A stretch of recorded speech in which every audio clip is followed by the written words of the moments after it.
Sanamente es una coproducción de CNN Chile con Fundación Rasmus y Grupo CAP.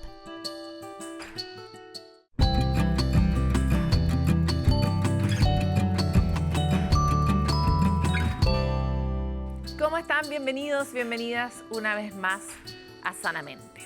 En este momento en que nosotros estamos comunicándonos, también existe otra comunicación que además no se apaga nunca, y es la que tenemos nosotros con nosotros mismos. Esa voz interior cumple un rol y nos acompaña permanentemente, y a veces es como un tóxico interior y otras veces es un entusiasta interior. Y la forma en la que podemos modelar si es que se convierte en un acompañante tóxico o en uno nutritivo es justamente la preocupación de nuestra siguiente entrevista. Tuvimos una conversación sobre este tema tan fascinante junto a Francisco Aboitis, que es un neurocientífico que se dedica específicamente a estudiar la voz interior, y es lo que les dejamos a continuación para que revisen más o menos cómo se están hablando. En los momentos de descanso real, no hablo del scroll en la pantalla, ¿verdad? Ciertas áreas del cerebro incrementan su actividad. Eso permite que a veces entremos en contacto con nosotros mismos, la introspección, la posibilidad de divagar en la mente y permitir esos saltos que no entendemos bien cómo se organizan, ¿no? El factor del lenguaje cumple un rol importante porque a través de él hacemos algo así como un repaso. Se va consolidando en la manera en que nos hablamos. ¿Se han dado cuenta ustedes que se hablan a ustedes mismos? ¿Que hablan con ustedes mismos? Esto resulta un factor muy relevante para fortalecer la memoria. Queremos profundizar sobre esto, sobre el rol de ese diálogo que tenemos con nosotros mismos, y para eso hoy estamos con Francisco Aboitis, académico y director del Centro Interdisciplinario de Neurociencias NeuroUC, que se ha dedicado a estos temas en distintas instancias, en sus libros y en sus investigaciones. Muchas gracias por estar aquí. Muchas gracias a ti por invitarme.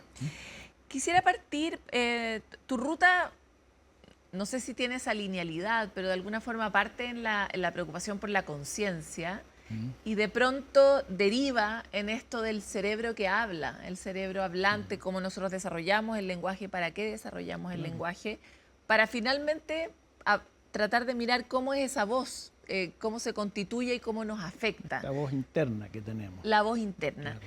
Y entonces lo primero que me gustaría preguntarte es algo muy general, que es ¿por qué es importante que nuestro cerebro hable y que nosotros nos hablemos a nosotros mismos? Claro, mira, bueno, primero que nada, nosotros tenemos lenguaje, al contrario de todos los otros animales, ¿no es cierto? Entonces, tenemos esta capacidad de establecer discursos y narrativas. Y estas narrativas pueden ser narrativas como las que nos estamos contando ahora, pero también pueden ser narrativas internas. Tal como tú dices, cuando uno está descansando, en el cerebro se activa una red muy específica, que es la red por defecto, que se llama, una red de áreas cerebrales interconectadas, que lo que hacen es involucrarte en cosas como la introspección, como lo que se llama en inglés el mind wandering, cuando tu mente empieza a divagar. Y tenemos una cápsula de la red neuronal por defecto en Sanamente que podemos activar. Ya, perfecto, súper bien. Entonces, esta red por defecto existe en todos los animales, y su rol en los últimos pocos años se ha visto, porque primero todo el mundo se preguntaba, ¿para qué está esta cuestión? ¿No es cierto? Y resulta que es esencial para el fenómeno de la consolidación de memorias y para el ensamblaje de las memorias. Porque la memoria es como un Lego, ¿tú te das cuenta o no? Es como, o sea, tú tienes una memoria, imagínate una torre de Lego, pero esta memoria se desarma y después se vuelve a armar cada vez que tú la reactivas, y no siempre es igual. Entonces, la red por defecto está involucrada en ese proceso, en el proceso de rearmar y reconsolidar memorias. Es como que limpiar el closet de la memoria de tanto en tanto. Claro, y la memoria se va deformando a medida de lo que tú vives, y por eso que las memorias nunca son fotografías de lo que pasó. No son confiables los recuerdos. Muchas veces no lo son. No sé si los tú viste la película Rashomon, de Akira Kurosawa, es el ejemplo perfecto. Hay La red neuronal por defecto da la impresión de que la usamos cada vez menos a propósito del estilo de vida que hemos desarrollado. Estoy haciendo una declaración sin ningún fundamento de datos. ¿Es eso así? Es sin ningún fundamento de datos, pero estoy de acuerdo. Creo que se ha investigado muy poco eso. Pero de hecho yo creo que toda esta exposición a pantallas interfiere con todos los ritmos naturales del cerebro. De hecho, esta red por defecto, uno entra en estos estados de disipación mental, por así decirlo, relativamente periódicamente a lo largo del día, incluso cuando uno está hiperconcentrado. Porque, o si no, digamos... Porque lo necesitas. O sea, que terminarías agotado. Es una respiración del cerebro. Claro, es como si tienes el limpia, vas manejando en una lluvia muy intensa y necesitas un limpiaparabrisas que te limpie el parabrisas porque si no, no ves. Claro, pero de hecho terminamos muy agotados. O sea, no está documentado que usamos menos la que activamos menos la red neuronal por defecto por no hacer nada, pero sí está documentado el impacto de las pantallas, tanto en la memoria como en la atención y también uno mismo, o sea, no necesitamos ser científicos para darnos cuenta cómo quedamos después de una cantidad de tiempo de scroll, digamos. Efectivamente. Y el cerebro tiene ritmos a distintas frecuencias y este fenómeno del scrolling afecta a todos estos ritmos. Entonces, o sea, lo que te quiero decir que no está documentado es que no sabemos todavía las consecuencias así como más causa-efecto mucho más claras. Claro, específicas de esta actividad, pero sí sabemos que nuestros cerebros se sincronizan con los celulares, etcétera, etcétera. Y eso obviamente va interfiriendo con el funcionamiento. Algo que también tú has investigado es el impacto de cómo nos hablamos. Estoy diciendo todo de forma muy sencilla, pero yo misma estoy en distintas circunstancias, me equivoco y digo, ¡ah, qué tonta! Internamente, o loudly, digamos, hacia afuera, ¿no? Y esa manera en que nos hablamos, muchos investigadores dicen que es muy aprendida y que tiene que ver con cómo te hablaron a ti también cuando eras niño. Bueno, en gran medida, sí. Pero también en el presente tiene un impacto fuerte en la cantidad, que incluso a nivel químico, qué químicos secretamos y cómo esos nos afectan en nuestro estado del ánimo y lo demás. ¿Puedes profundizar? Sí, claro. Lo que pasa es que... Bueno, el lenguaje nos sirvió para llegar a ser la especie que somos, ¿no es cierto? Porque nos pudimos comunicar, armar civilizaciones, etcétera, etcétera. Pero el lenguaje tuvo este lado B que dices tú, que es que el lenguaje se internalizó. Y pasó este lenguaje a tomar, o por así decirlo, esa es la hipótesis que tenemos nosotros, de que capturó en el fondo este sistema de la red por defecto, este sistema de divagación mental, y lo empezó a guiar para articular una narrativa acerca de nosotros mismos. Y entonces nosotros nos vamos contando una historia de nosotros, una historia narrativa, una historia articulada, ¿te das cuenta? A lo largo, y esto parte a los 7 años más o menos en el niño. Y el niño va construyendo su historia en base a este habla interna. Es tremendamente importante porque además tú te das cuenta el habla interna puede ser muy positiva. Oye, estoy bacán, qué buena la hice, qué sé yo, que esto, que lo otro, podrías ir para allá, me gustaría estudiar medicina, no sé, ¿te das cuenta? Pero también puede irse al lado B, nuevamente, que es... todo me sale mal, todo lo me hago sale mal, pésimo. no valgo para nada, todo anda mal. Entonces, esa bifurcación es tremendamente importante en el desarrollo del niño. Lo interesante es que a medida que avanza la ciencia, más sabemos que las cuestiones no son fijas, ¿no? Antes uno se sentía como condenado o por sus genes, o por su carácter, o por lo que fuera. Era como, no, es que incluso está esta frase muy poco recomendable para todos los que están intentando una pareja hoy día, como así me conociste, así soy, esto es lo que hay. Sí, claro. Ya, como, punto, se acabó. Y sin embargo, la neurociencia nos ha demostrado una y otra vez que hasta el último día de nuestra vida tenemos una posibilidad de amasar esa forma, ¿no? Y también nuestras narrativas. ¿Has podido tú estudiar el impacto de reconfigurar esa narrativa en nosotros mismos de manera consciente? Bueno, eso es lo que estamos tratando de hacer ahora. Nos acabamos de ganar un proyecto que se llama INARA, Investigación y Innovación en Niñez, Adolescencia, Resiliencia y Adversidad. Y una de las cosas que vamos a hacer con este proyecto, que es un proyecto de centro de interés nacional muy importante para el país, es precisamente estudiar la posibilidad de cómo los niños pueden desarrollar narrativas positivas en condiciones de adversidad. Ese es nuestro proyecto para los próximos 10 años, espero que espero que sea así. Igual ya hay algunos avances en Hay esa algunos misma avances, línea sí. sobre el impacto de la voz interior. No, por supuesto que sí. De hecho, la voz interior, como te decía, es un arma de doble filo. ¿Ah? Puede ser muy útil, ¿ah? Y muy positivo cuando es usada en un marco optimista, por así decirlo. ¿Ah? Ahora, algo que es difícil, a propósito de lo de las pantallas, de la falta de tiempo que parecemos tener, porque también tiene que, también es a veces es una ilusión, ¿no? En qué uno ocupa el tiempo te hace creer que en realidad no tienes tiempo para nada. Claro. ¿Podríamos decir que pensamos menos en nosotros mismos y en nuestra autoconciencia o en nuestro trabajo cultural, como personal, digo yo, de lo que lo hicimos alguna vez o lo hacemos mal? Lo digo porque parece que termina siendo muy relevante, al menos darte cuenta que tienes una voz, para luego poder hacer algo con ella. Claro. Mira, yo creo que la voz interna nos afecta, como te decía, de dos maneras, ¿ah?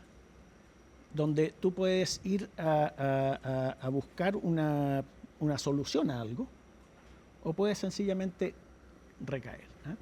Y esa bifurcación es la que estamos tratando de abordar nosotros. Claro, pero para ir a buscar la solución yo tengo que saber que tengo una voz.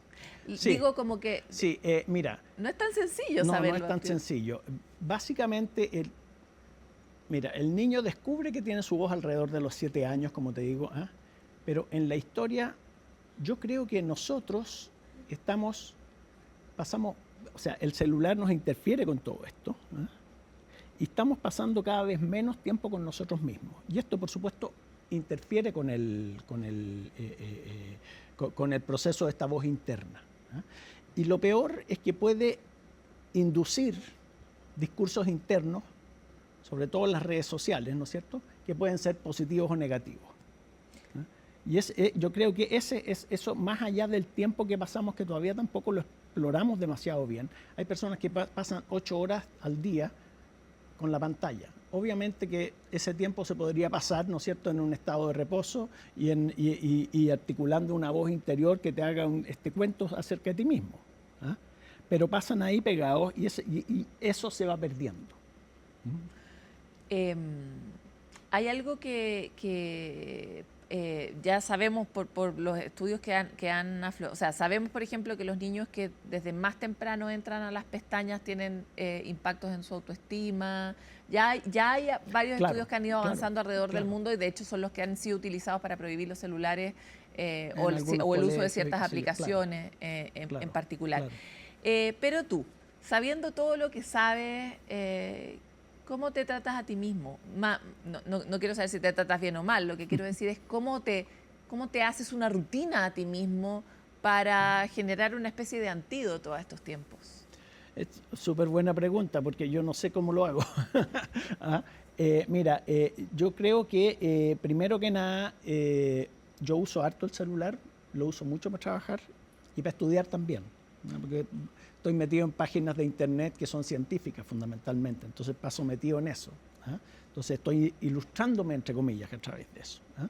Pero y también como buen científico paso con la voz interna haciéndome preguntas y preguntas y preguntas y preguntas, que es lo que hacemos todos, hasta en la ducha nos estamos haciendo preguntas y de esa manera también llegamos a encontrar problemas que son importantes y qué sé yo, ¿ah? Pero mira, yo no tengo una disciplina exacta para eso, ¿eh? Yo creo que a mí en general lo que me mueve es la motivación, que estoy motivado por saber más, por la curiosidad, etcétera, etcétera, ¿eh? Y uso las pantallas en la medida que me permiten acceder a esta curiosidad que tengo yo, ¿eh? Mucho más allá de estar sin hacer nada mirándola. Es que creo que es difícil. Como nosotros llegamos a vivir a coexistir con esta tecnología sin que hubiera pasado por la FDA, por decirlo, en el fondo, sin que nadie hubiera dicho, mira, estos son todos los efectos secundarios, estos son todos, porque no lo tratamos como, no nos dimos cuenta de lo que era, de alguna manera. Eso suele pasar con todos los avances tecnológicos. Entonces, estamos viviendo el experimento en tiempo real. Exacto. Y eso hace que muchos de nosotros sintamos una cierta como angustia, ansiedad de cómo sobre todo proteger a los niños y Sí. protegernos a nosotros mismos en algún nivel para poder estar disponible, para no perder, por ejemplo, la memoria, Claro. etcétera. Entonces, avanzaba un poco en esa línea. Si pudiera descremar tu respuesta, entonces la respuesta es: usa el celular para algo, no lo uses para nada, Úsalo no lo para uses de algo. compañía. Y en el caso de los niños, como tú dices, también hay estudios hechos donde la exposición a, digamos, a tecnología, en el fondo, seamos más generales, puede llegar a ser muy positiva en los niños siempre que sea supervisada por algún adulto, algún adulto bien preparado, por supuesto, que no sea el papá que le dice ya ponte a mirar la cuestión mientras yo puedo hacer otra cosa, ¿te das cuenta? Pero la tecnología supervisada como herramienta de aprendizaje y educativa, por ejemplo en Corea del Sur, ha dado resultados muy buenos. Entonces, todo depende de cómo lo hagas y si acaso tienes un objetivo concreto en el cual, a través del cual lo quieres Claro, hacer. no es la tecnología de niñera en el fondo, es la tecnología claro. siempre con alguien más. Exacto, con alguien más que está, básicamente, que está preocupado de que tú, digamos, tienes una buena preocupación acerca de ti. Claro, que no es exactamente el uso más masivo. Quisiera volver sobre el punto del lenguaje y diría que otra de las grandes transformaciones a las que estamos asistiendo es como a la pérdida del lenguaje. Sí. Hemos encontrado ciertos caminos más cortos para hablar, como todas estas cosas que, sobre todo las personas más jóvenes lo hacen mucho, de juntar palabras, de achicarlas, etcétera. ¿Estamos perdiendo algo de lo humano? Tú que has estudiado tanto el lenguaje, en la medida que perdemos el lenguaje. Estamos comunicándonos de otra manera. Definitivamente nos estamos comunicando de otra manera. Todos los lenguajes evolucionan. Acuérdate que partimos con el indoeuropeo y se desarrolló en distintos lenguajes. Alguien podría decir que el indoeuropeo degeneró en el latín, porque el indoeuropeo era otro. Digamos, el lenguaje está, en la esencia del lenguaje está el cambio. Está el cambio y vamos a seguir cambiando cómo nos comunicamos. El punto es si acaso este cambio significa un empobrecimiento de tu estructura mental, ¿ok? Y en ese sentido yo estoy de acuerdo contigo. La comunicación a través de las pantallas, a través de los chats y todo eso, cada vez nos usa con menos términos. El vocabulario ha disminuido muchísimo, yo creo que sobre todo en los niños a través de esto. Leen poco, entonces el vocabulario disminuye también. ¿Y por eso un antídoto sería leer, por ejemplo? Sí. El que lee no se aburre. Eso es lo que le digo a mis niños. Claro. Cuando compites le dices a tus niños mientras te... Claro. Me encantaría avanzar ahora sobre el problema de la conciencia.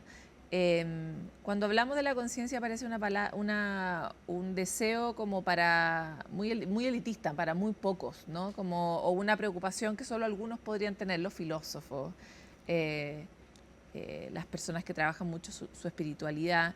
Y sin embargo, la conciencia es un rasgo distintivo de los seres humanos, y que también parece ser una especie de escape a los males de los nuevos tiempos. ¿Cómo tu estudio de la conciencia y tu preocupación por la conciencia toma esta pregunta? Claro, lo que pasa es que, primero que nada, el tema de la conciencia, nadie entiende bien lo que es la conciencia. Y tampoco el cerebro, te dedicas a puras cosas incomprensibles. De hecho, la cantidad de teorías que hay acerca de la conciencia te demuestra que todavía no sabemos bien cómo es. Sí, cómo funciona. Pero yo creo que un elemento fundamental de nuestra conciencia son estos estados donde estamos con nosotros mismos. Ahí es donde tenemos una conciencia de nosotros. Porque cuando estamos ejecutando algo, cuando uno va manejando, está en otra, ¿te das cuenta? O estás jugando fútbol, pero cuando estás ahí tranquilo, ahí es donde tú te encuentras con tus recuerdos y empiezas a manipular tus recuerdos, como yo te decía. Y eso yo creo que es lo que hace tu conciencia. Sobre todo tu conciencia autobiográfica, la conciencia de ti mismo, de que tienes una historia. ¿Te das cuenta que es esencial? Porque en el fondo ese es el que eres tú. Puede que no sea cierta. Muchas veces no. Yo creo que la mayoría de las veces no es exactamente la entre comillas, real. Pero sí es algo que te da identidad. y que eso es esencial. Ahora, esa conciencia, por lo mismo, es tremendamente importante mantenerla protegida. ¿Cómo? Protegida primero en base a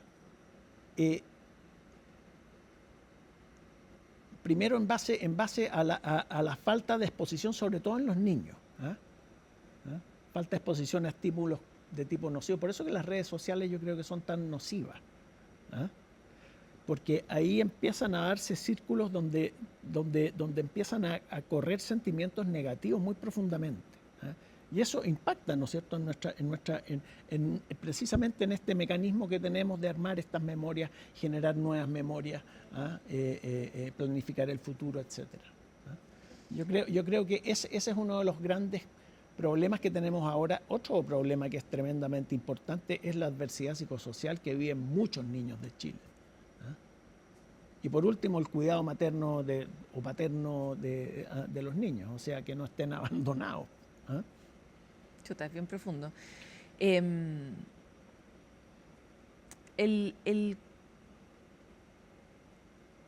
solo a los niños a los que tenemos que proteger o tenemos que cuidarnos a nosotros mismos? No, nosotros también. Lo que pasa es que los niños son el futuro. Entonces, y son mucho más, tal como hablábamos antes, son mucho más prácticos que nosotros y mucho más susceptibles y es mucho más determinante si tú actúas en un niño que si actúas en un adulto. Y por lo tanto, sobre la base de todo lo que ya se ha investigado y las distintas medidas que se están tomando en el mundo, ¿cuál sería un protocolo que tú recomendarías de cuidado con los niños? Que no tengan acceso a las pantallas, que lo tengan pero poco, que lo tengan ¿a qué edad? ¿Tienes una medida tú? Claro, esa es una... tiene que primar el sentido común. Yo creo que tiene que haber el menos común de los sentidos, sabemos. Claro, que es el menos común de los sentidos. Pero tiene que haber un acceso, como te decía antes, que sea supervisado por los adultos y el problema es que muchas veces los adultos no tienen interés en supervisar. Los padres o las personas que cuidan a los niños. Ya, pero ¿qué regla le pusiste a tus hijos? No, mi señora es la que pone las reglas ahí. ¿Qué regla le puso tu señora? Tienen horas de uso del celular. ¿Desde qué edad? Desde los... Bueno, es que ellos empezaron a usar el celular alrededor de los 12 años. Claro. Primera cosa. Y segundo, tienen horas, un número de horas que está permitidas en el celular. Lo que pueden hacer, obviamente, es estudiar. Todo esto, pero para eso está el computador en la casa que pueden hacerlo. Sí, hasta aquí vamos bien, son más o menos las mismas reglas que tenemos nosotros. Oye, te quiero agradecer mucho por esta conversación en Sanamente. Muy bien, pues muchas gracias a ti. Es un tema que nos preocupa todos los días de nuestra vida. Tenemos todos hijos de distintas edades e incluso después de los 12 termina siendo una cuestión muy preocupante porque aparte es una etapa muy, muy frágil, ¿no? La etapa de la adolescencia donde lo que el resto opina es tan relevante para la construcción de uno mismo y además no solo un celular viendo lo que el resto opina, es como... a veces una tormenta perfecta, pero volvemos sobre la pregunta también de las otras cosas, de los antídotos que nos permiten transitar en estos tiempos con un poco más de paz. Así que los invitamos a una pausa en la que pueden estar con ustedes mismos en vez de revisar el celular. Volvemos.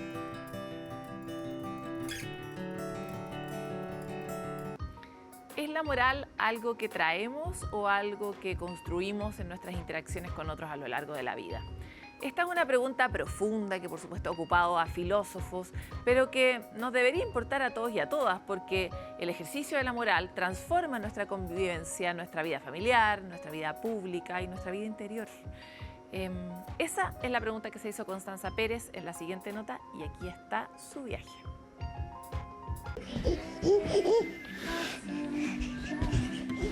Recién llegados al mundo con apenas unos meses de experiencia, las guaguas representan la versión más novata del ser humano, frágil, curiosa e inocente, una etapa en la que aún nos falta mucho por aprender. Pero, ¿qué pasaría si incluso en estos primeros meses de vida, cuando algunos apenas comienzan a gatear o balbucear, ya existiera una noción básica de lo bueno y lo malo? ¿Una especie de moral innata?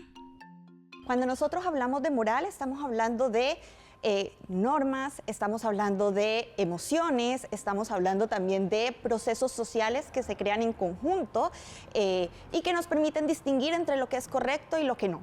¿Okay? Por ejemplo, nos permiten distinguir qué le hace daño a otro, qué le puede ayudar a otro y también nos permite, obviamente, tomar decisiones en relación a esto.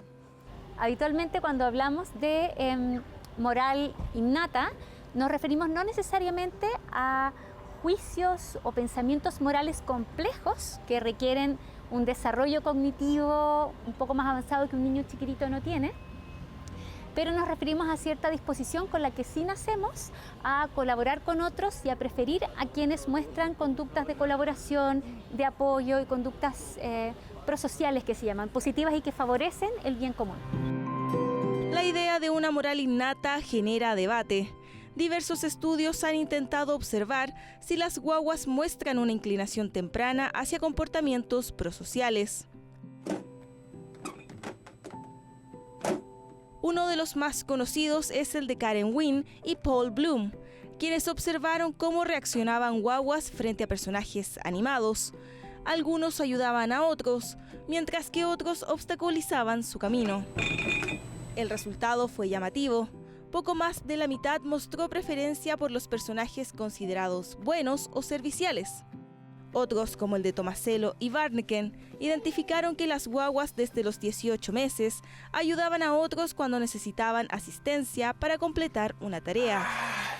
Y habla justamente de cómo niños chiquititos que no son capaces de emitir juicios morales propiamente tal, porque no tienen el lenguaje, no tienen el desarrollo cognitivo, sí son capaces de desplegar conductas que nosotros consideraríamos como moralmente positivas, porque son aquellas que favorecen la coordinación en grupo, la colaboración, etcétera, y que son necesarias para nuestra supervivencia como especie. Estas acciones de comprender, por ejemplo, cuando alguien le está haciendo bien o cuando le están haciendo mal, se ha explicado como uno de los pilares de la ética, digamos, de la cognición moral, que tiene que ver con la compasión. O sea, el niño no entiende la moral como la entendemos los adultos, pero sí como que puede sincronizarse con el que está sufriendo el dolor. Tú puedes encontrar, por ejemplo, distintos potenciales evocados, actividades cerebrales que se distinguen entre los que son buenos para empatizar o para comprender al otro versus otros que tienen dificultad. Un grupo de investigadores en 2024 evaluó a 1.018 niños de entre 4 y 10 meses en los 5 continentes a través de experimentos similares a los de Bloom y Wynn.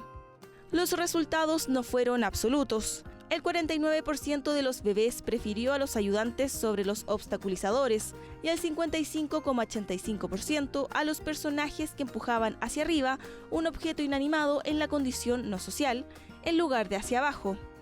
Los autores concluyeron que la evidencia sugería que el tamaño del efecto es más débil y no confirmaba la idea de las preferencias prosociales de las guaguas.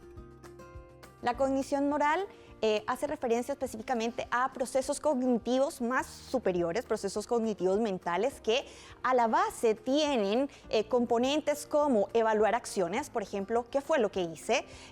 Inferir acerca de estados mentales, por ejemplo, ¿qué puede pasarle al otro con esto que yo hice? ¿O por qué hice lo que hice? Y en la medida en que las personas vamos creciendo y desarrollando nuestras habilidades cognitivas, podemos ser capaces de involucrarnos en reflexiones morales más complejas.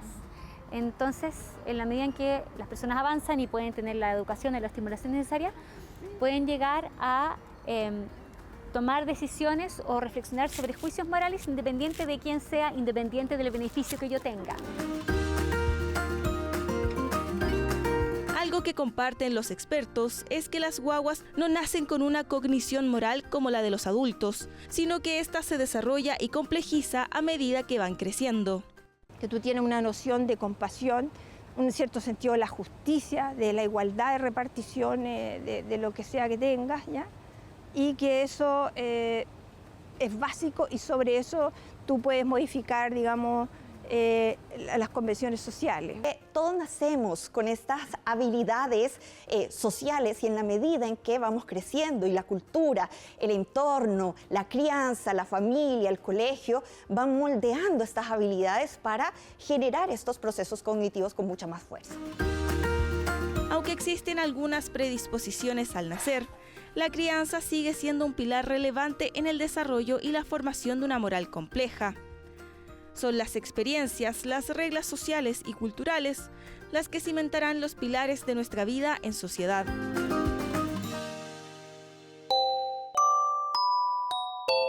A menos que tengas hijos, hijas o seas un poeta, es poco común que leas en voz alta. Sin embargo, leer en voz alta no solo mueve las palabras y nuestro lenguaje, sino que mueve los circuitos de nuestro cerebro de una manera que le resulta beneficioso. Tal vez deberíamos desempolvar esas prácticas antiguas de compartirnos nuestros pensamientos a través de esas cosas que escribíamos y que queríamos compartir con otros y llegar a una mirada colectiva, porque leer en voz alta es un ejercicio excelente para el cerebro. Veámoslo en la siguiente animación. ¿Te ha pasado que cuando lees algo que quieres aprender sin darte cuenta, comienzas a leerlo en voz alta? Pues intuitivamente estás aumentando tus posibilidades de retener esa información. Leer en voz alta es un acto multisensorial que activa varias regiones del cerebro. Cuando pronunciamos palabras y nos escuchamos a nosotros mismos, se encienden circuitos neuronales relacionados con el lenguaje, el movimiento, la audición y la memoria. Por eso, cuando niños, recitábamos ese conocimiento ante otros para aprender. Al leer en voz alta se suman dos componentes clave: el movimiento, el articular las palabras, y la entrada auditiva autorreferencial, que permite escucharnos a nosotros mismos, lo que refuerza la codificación de la información en la memoria de largo plazo. No lo ves, pero cada vez que lees en voz alta, las neuronas de tu cerebro se iluminan, conectan más y por lo tanto recuerdas mejor y fortaleces tu lenguaje. Así que la próxima vez que necesites recordar algo, saca la voz para que nada se interponga entre tú y tu deseo de saber más. Nuestra relación con el cuerpo es una relación difícil y particularmente para las mujeres tenemos una cultura de la intervención del cuerpo del otro, del propio, de opinar, de juzgar y eso termina derivando en conductas alimenticias muy dañinas para nosotros mismos. Por eso tenemos a continuación una cápsula de experta con Carolina Melger, que es autora de un libro que aborda justamente esos problemas en Te lo digo porque te quiero, y queremos recibir sus consejos todos y todas porque tal vez nadie está muy libre de estas dolencias. Los TCA son las siglas de trastorno de la conducta alimentaria y son enfermedades de salud mental que se manifiestan con la conducta alimentaria y que lamentablemente son una de las enfermedades de salud mental que mayor mortalidad tienen en el mundo. Bueno, hay diversos tipos de trastorno de la conducta alimentaria. Los más comunes son anorexia nerviosa, bulimia nerviosa y trastorno por atracón. Pero también encontramos la ortorexia, la vigorexia. Tienen muchas causas y dentro de esas causas pueden ser biológicas, genéticas, por ejemplo, biológicas como la edad, también tiene que ver el sexo. El tema de la genética todavía se está estudiando, que hay un gen específico que se va repitiendo entre las familias, pero también tiene un componente social bastante grande. Las redes sociales, lo que vemos en los programas de televisión, incluso las mismas tallas de ropa, que aquí en Chile no hay una estandarización de las tallas de ropa, también lo que se comenta de la familia, incluso el mismo sesgo de peso que hay en el área de la salud. Por lo tanto, las causas son numerosas, nunca es una. Durante muchos años nos han hecho creer que hablar de salud es hablar de control, de dietas y de bajar de peso. Pero hoy en día sabemos que ese enfoque pesocentrista no solamente es reduccionista, sino que es de los primeros factores de riesgo para generar problemas con esta imagen corporal y también una mala relación con la alimentación. ¿Cómo podemos sospechar de que una persona pueda tener un trastorno de la conducta alimentaria? Tenemos que irnos fijando en el comportamiento de la persona. Por ejemplo, si evita comer en público, si empieza con esta obsesión casi patológica de contar calorías, de contar nutrientes, si empieza a saltarse comida, comienza a hacer ayunos muy prolongados, también empiezas con conductas como purgas, consumo de laxantes, vómitos, consumo de diuréticos, etc. Y bueno, la generación de culpa, pero demasiada culpa después de cada ingesta alimenticia. Hay una mala relación también con la imagen corporal y la alimentación. es muy importante en una primera instancia recurrir a terapia psicológica, muy, muy importante. Y dentro de la terapia psicológica se va viendo la derivación a psiquiatra, a nutricionista, a terapeuta ocupacional, etc. Es por eso que es muy importante que cuando los mismos profesionales de la salud nos enfoquemos en todos los determinantes biopsicosociales para no caer en este reduccionismo de lo que es el peso y por ende gatillar problemas alimenticios y de imagen corporal a nuestros pacientes. Vamos rápidamente a una pausa y volvemos con más siempre aquí en CNN Chile.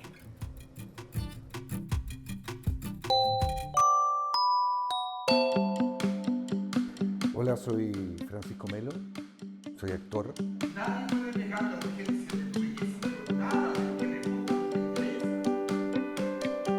Y cuando tengo esos días o esos momentos como de tristeza, que no tienen una lógica inmediata, sino esa sensación de tristeza que de repente abraza el corazón. Hay que ser honesto, no es fácil. Yo encuentro que no es fácil. Yo creo que con el tiempo uno va encontrando ciertas herramientas. Yo creo que ahí está la gracia, creo yo. Descubrir cuáles son tus herramientas para poder soltar ese abrazo apretado al corazón que lo comprime. ¿Cuáles son las instancias en las cuales yo soy capaz de distraer a mi cabeza? Que yo creo que está directamente relacionado.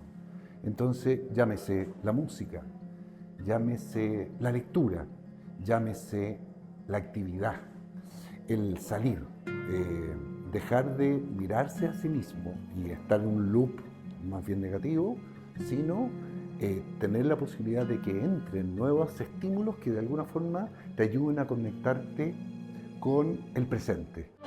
Pero mi corazón nunca ha sido mío, yo siempre lo doy. Las canciones de Rosalía de su último disco a mí me ayudan mucho a desconectarme. Jorge Drexler es otro también que recurro. Calle 13, cosas muy raras.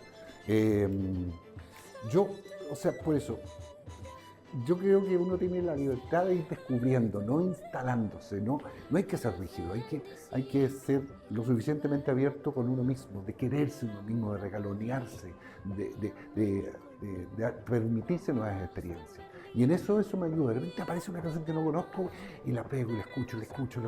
Y cuando estoy mal voy y la busco. Me ayuda, me desconecta.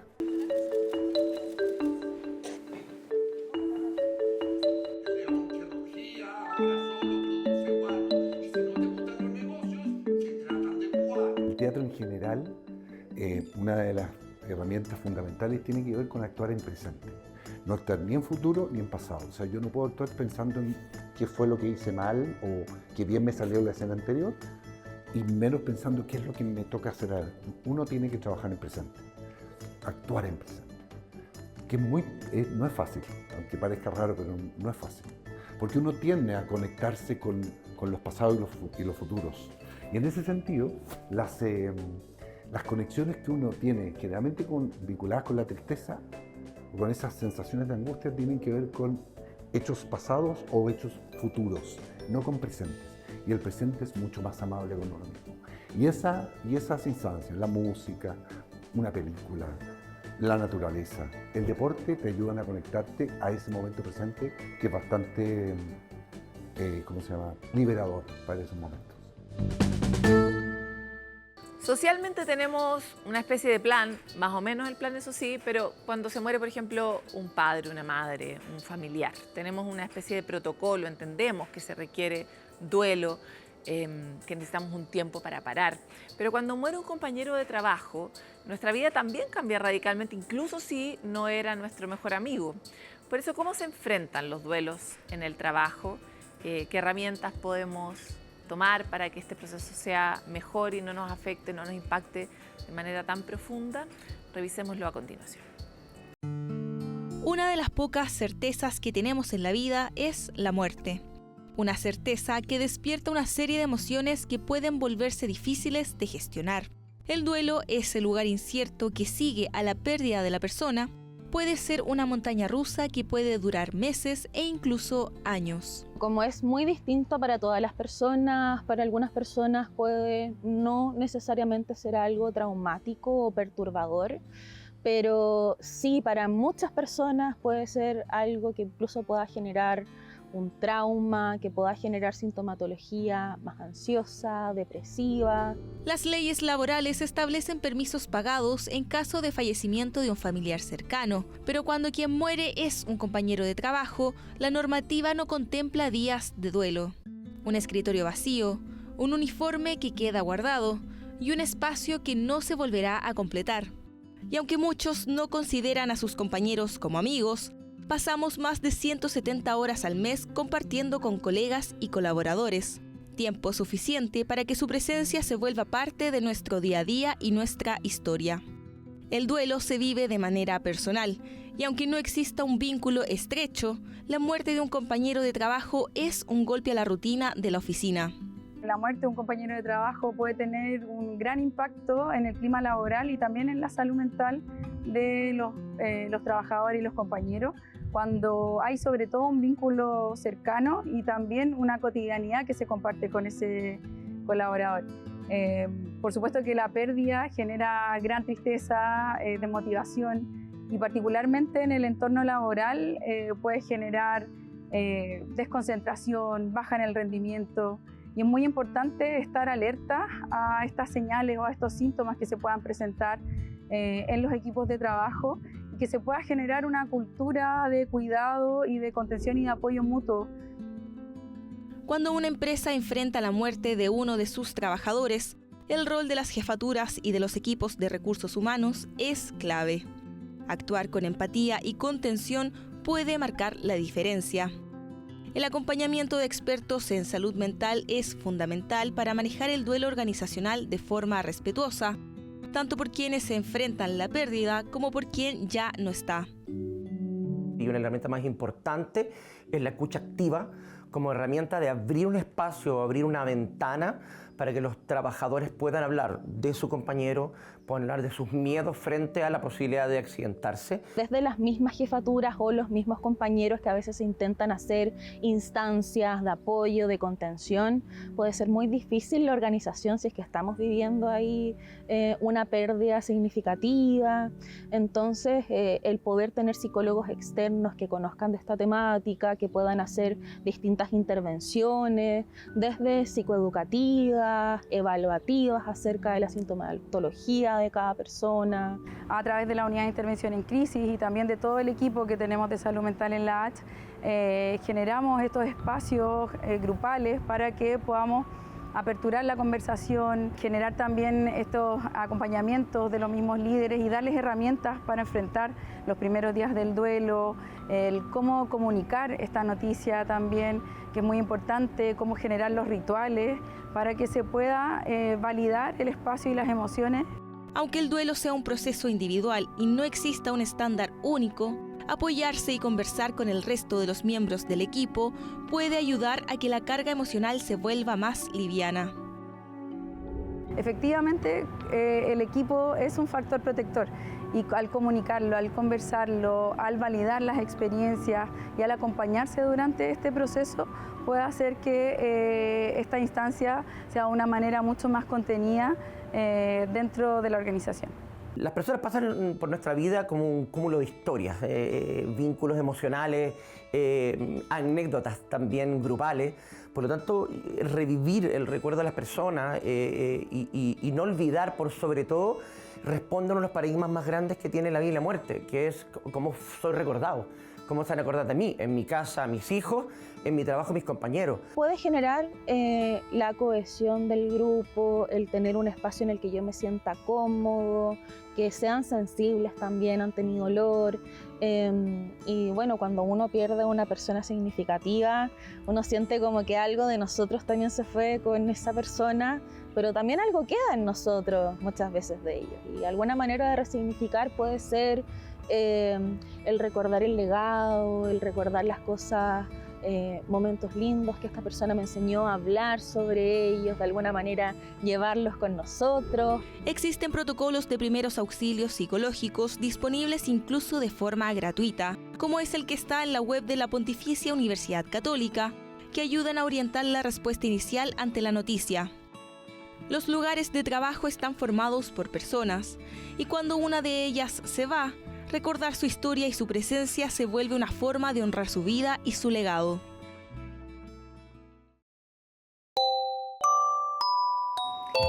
Dicen que la verdad duele, pero la verdad es poderosa. En tanto, mentir tiene un montón de efectos en nuestra vida porque de alguna manera no estamos alineados con algo que sabemos que no es cierto. ¿Qué efectos tiene la honestidad en nuestro bienestar? Revisémoslo en la siguiente animación. La honestidad es uno de los cimientos de las relaciones sociales. Pero, ¿sabías que tiene un impacto en nuestro bienestar personal? En un estudio de la Universidad de Notre Dame, se le pidió a un grupo reducir conscientemente la cantidad de mentiras que decían y como resultado, reportaron menos problemas de salud mental, como ansiedad, tristeza y angustia. Mejoró su calidad del sueño y disminuyeron síntomas como el dolor de cabeza o fatiga. Es decir, mentir es malo para tu salud. Mentir activa el sistema de estrés fisiológico, liberando cortisol y aumentando la presión arterial, pudiendo convertir esa tontería que dijiste para quedar bien en un gran problema para tu cuerpo. A veces, decir la verdad puede ser incómodo, pero nos fortalece moral y físicamente. Por eso, antes de soltar esa mentirita blanca, recuerda que tus relaciones con otros y tu salud lo pagarán caro y puede que al final no sea un buen negocio. Como hemos revisado muchas veces en Sanamente, las personas necesitamos círculos de amigos, círculos de familiares, círculos de pares, de compañeros.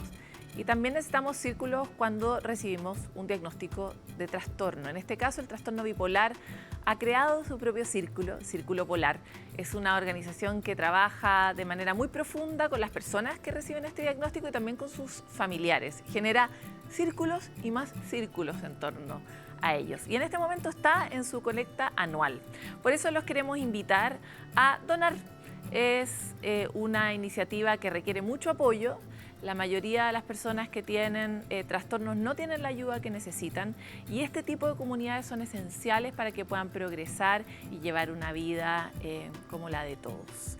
Todos queremos ser felices y encontrar nuestro balance en la vida.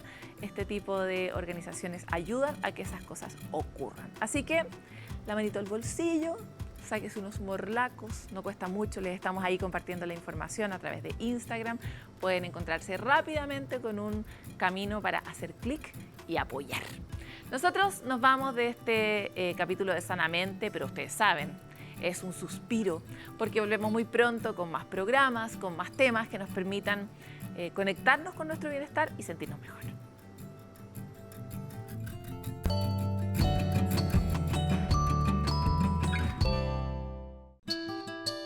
Sanamente es una coproducción de CNN Chile con Fundación Rasmus y Grupo CAP.